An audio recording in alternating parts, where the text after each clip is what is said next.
بلکہ روح رواں، بلکہ چونکہ سالانہ تقریب کی نقابت میں مولانا مفتی اویس صاحب کی آواز اور ان کی آواز کی گنگناہٹ بار بار سنائی نہیں دی تھی، اس لیے اس دفعہ میں نے ان سے گزارش کی کہ آپ ہی نقابت کریں گے اور ابھی آپ حضرات کے سامنے مختصر اور پر اثر اپنے مخصوص انداز میں کچھ پاس فرمائیں گے۔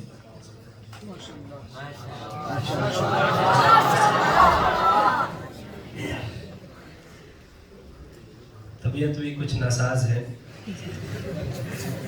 مولانا عثمان صاحب سے میں نے درخواست کی ہے کہ الحمدللہ اتنا اچھا ماحول ہے، یہ پروگرام جو ہمارا ہے تو اس میں اٹھنے کو جی نہیں چاہتا، اجازت چھوڑ کر گئے۔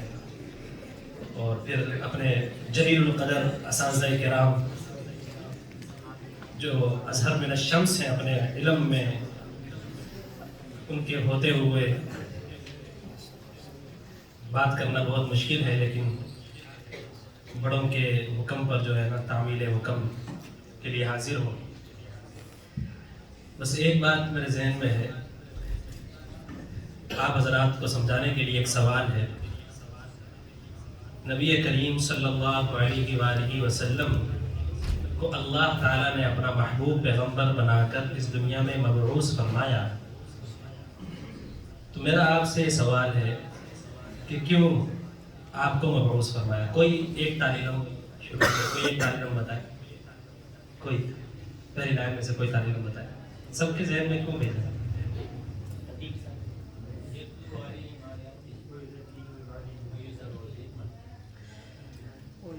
میں جو اپنا ذہن میں جو مقصد میں نے رکھا ہوا ہے اس کو سمجھانے کے لیے، آپ کا بنیادی مقصد تو لوگوں کو اللہ کا پیغام پہنچانا، اللہ کے احکامات اور اللہ کی طرف لوگوں کو دعوت دینا یہ تھا۔ لیکن ایک حدیث میں نبی کریم صلی اللہ علیہ وسلم نے خود اپنی مبارک مقدس زبان سے ارشاد فرمایا کہ مجھے اللہ نے اس دنیا میں کیوں بھیجا ہے۔ اور میرا اور آپ کے جو یہاں پر جمع ہونے کا، پورے سال مدرسے میں آنے کا، گھر کو چھوڑنے کا جو مقصد ہے وہ اس فرمان میں مضمر ہے کہ آپ صلی اللہ علیہ وسلم فرماتے ہیں کہ مجھے اللہ نے اس دنیا میں اس لیے بھیجا،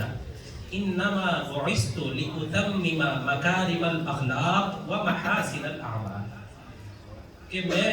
تم کو سکھاؤں اعلیٰ درجے کے اخلاق اور بہترین اعمال۔ اللہ نے مجھے اس لیے تمہارے پاس بھیجا تاکہ میں تم کو سکھاؤں، انما بعثت لاتمم مکارم الاخلاق، اعلیٰ درجے کے اخلاق، اخلاق حسنہ، ومحاسن الاعمال، اور بہترین اعمال سکھا۔ اگر ہم نے پورے سال یہاں پر گھر کو چھوڑ کر صبح شام دن رات مدرسے میں گزارا ہے، درسگاہ میں گزارا ہے، یہاں کے ماحول میں گزارا ہے، یقیناً ہم نے اس میں بہت کچھ سیکھا، الفاظ نقوش سیکھے، لیکن جیسے ہمارے استاد محترم فرماتے تھے کہ جب تک ان نقوش کو سیکھنے کے بعد ہم عمل کی طرف نہیں آئیں گے تو ہمیں اس کا کوئی فائدہ نہیں، کیونکہ نقوش اور الفاظ کا یاد کرنا،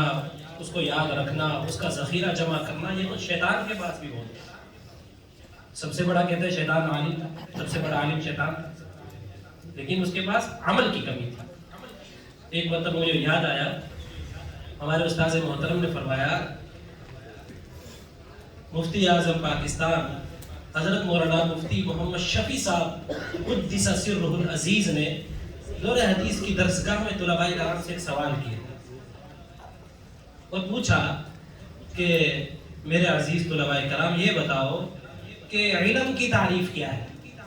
اب علم کی تعریف تو ہم اولا ثانیہ سے پڑھنی شروع کر دیتے ہیں، کوئی کہتا ہے علم بدیہی ہے، کوئی کہتا ہے علم نظری ہے، کوئی جو ہے نا مجہولات کو معلومات میں بدلنے کا نام علم ہے، علم کسبی ہے، وغیرہ وغیرہ مختلف ہم علم کی تعریفات پڑھتے ہیں، سارے شروع میں پڑھ لیتے ہیں۔ اب یہ وہ طلباء کرام ہیں جو دورہ حدیث میں پہنچ گئے ہیں۔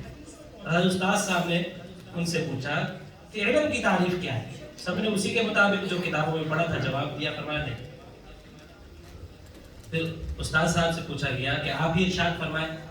کہ علم کی تعریف کیا ہے؟ تو پھر حضرت مفتی شفیع صاحب رحمۃ اللہ علیہ نے فرمایا، علم سے مراد، علم کی تعریف یہ ہے کہ آدمی جو پڑھے اس کو عمل میں تبدیل کرے۔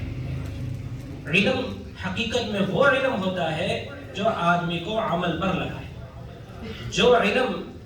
انسان کو عمل پر نہ لگائے وہ علم نہیں، وہ تو صرف معلومات ہے، جاننا، دانستن۔ تو یہ مقصود نہیں ہے شریعت میں علم سے۔ علم بہت زیادہ ہو، ایک عالم مثال کے طور پر جس کے پاس اتنا علم کو وہ ہزاروں انسانوں سے زیادہ، لیکن اگر ہمارے پاس ہمارا دامن عمل سے خالی ہے، عمل سے تہی دست ہے، تو اس علم کا فائدہ نہ ہمیں دنیا میں ہے نہ اس کا آخرت میں۔ اور اس کے مد مقابل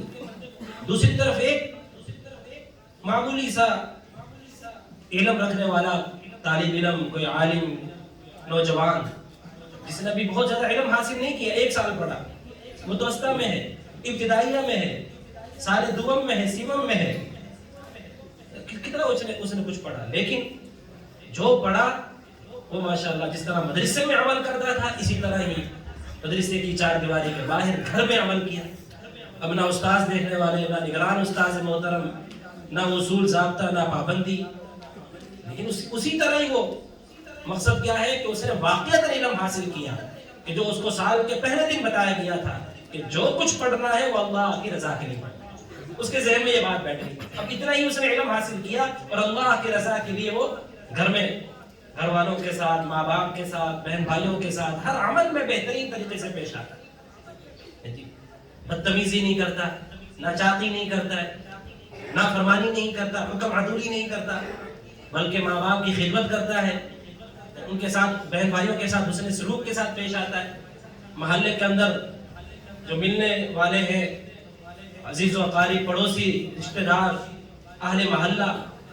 تو جب وہ دیکھیں گے کہ یہ بچہ جو ہے 8-9 مہینے بعد گھر میں آیا ہے اور اس کا جو ہے نا ملنا لوگوں کے ساتھ، سلام کے ساتھ، سلام میں پہل کرتا ہے، مسجد میں پہلے پہنچتا ہے، نمازوں کو پابندی سے پڑھتا ہے، کسی کو اونچی آواز سے گفتگو نہیں کرتا، اور گھر والے بھی دیکھیں گے کہ بھی کچھ دن کے لیے آیا، اب ایک تو ایک ہم مہمان بن جائیں، ہمارے استاد صاحب ہمارے مہمان بن گئے کہ میں تو چھٹیاں گزار میں آیا ہوں، حضرت والا کی خدمت کر رہے ہیں، ماں بھی خدمت کر رہی ہے، باپ بھی خدمت کر رہے ہیں، بڑے بہن بھائی بھی حضرت والا کے حضور پیش ہیں۔ تو یہ تو ہمیں نہیں سکھایا گیا نا۔ نبی کریم صلی اللہ علیہ وسلم کے بارے میں آتا ہے، آپ کی زندگی کے بارے میں، اتنے بلند اور اعلیٰ و عرفہ مقام پر فائز ہونے کے باوجود جب گھر میں تشریف لے جاتے تھے تو آپ کا رہن سہن ایسے تھا جیسے ایک عام آدمی اپنے گھر والوں کے ساتھ رہتا ہے۔ یہ کیا مثال ہے ہمارے لیے، یہ علم ہمیں سکھایا جا رہا ہے۔ ایون یہاں تک کہ آپ اپنی بکریوں کا دودھ خود دھو لیتے تھے، اپنے کپڑوں کو خود سلائی کر لیتے تھے، گھر والوں کے، ہمارے استاد محترم نے یہاں تک ہمیں بتایا کہ آپ عصر کے بعد عموماً کوئی کام نہیں کرتے تھے، گھر والوں کے پاس جاتے تھے اور ان سے پوچھتے تھے کہ کوئی کام ہے، کوئی سامان جو لانا ہو باہر سے میں لے آؤ۔ ہمارے اکابرین اس کی عملی مثال ہے۔ حضور حضرت شیخ الاسلام صاحب مولانا محمد تقی عثمانی صاحب دامت برکاتہم کی کئی مرتبہ ایسا ان کا تصویر سامنے آئی کہ حضرت جو ہے لائن میں لگے ہوئے ہیں، کسی سٹور سے سامان لینا ہے، وہاں پر لائن لگی، آپ لائن میں کھڑا، کوئی کسی کو کوئی سفارش نہیں، بھائی عام۔ تو اصل بات یہ ہے کہ علم ہمیں جو ہے نا وہ آدمی کو سکھاتا ہے کہ کیسے ہم نے رہنا ہے۔ حکیم محمد مولانا اشرف علی تھانوی صاحب رحمۃ اللہ علیہ نے کتاب لکھی چھوٹی سی، اس میں اس کے بالکل جو پہلا جملہ ہے نا اس میں یہی فرمایا کہ بھی عام طور پر نا امت یہ سمجھتی ہے کہ دین نام ہے عقائد اور عبادات کا، اور بہت کم لوگ ایسے ہیں جو اس کے ساتھ سمجھتے ہیں کہ عقائد بھی دین کا حصہ ہے، عبادات بھی دین کا حصہ ہے، لیکن معاملات بھی دین میں شامل ہے، وہ بھی ہمارے دین کے مطابق ہوں۔ اور پھر تصوف کے بارے میں فرمایا، کچھ نے تصوف کو بھی دین شامل کر لیا، لیکن ایک دین کا جو بڑا شعبہ ہے، دین کا ایک بہت بڑا باب ہے، حصہ ہے،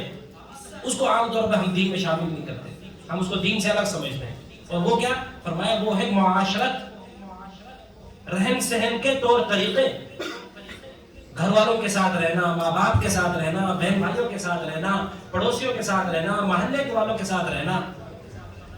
تو میرے عزیز القدر طلباء کرام جو ہے، آپ جب جائیں تو سب سے پہلا کام آپ کا جو ہے نا وہ یہ ہے کہ آپ اپنے عمل سے، اپنے قول سے، اپنے فعل سے، اپنے کردار سے، اپنے چلنے پھرنے، اٹھنے بیٹھنے، رہنے سہنے، طور طریقے سے ایک با اخلاق مسلمان نظر آئے، با کردار مسلمان نظر آئے. اصل جو ہے نا عمل ہے، صفات اخلاق، جس سے میں نے بات شروع کی کہ آپ صلی اللہ علیہ وسلم نے کتنی عظمت بیان کی اس حدیث میں کہ اللہ نے مجھے دنیا میں اس لیے بھیجا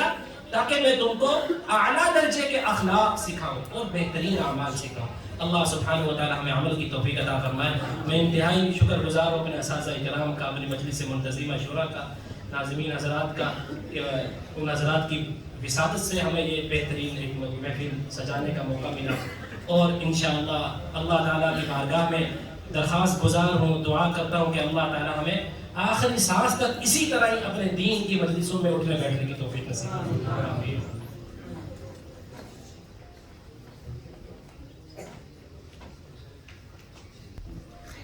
وقت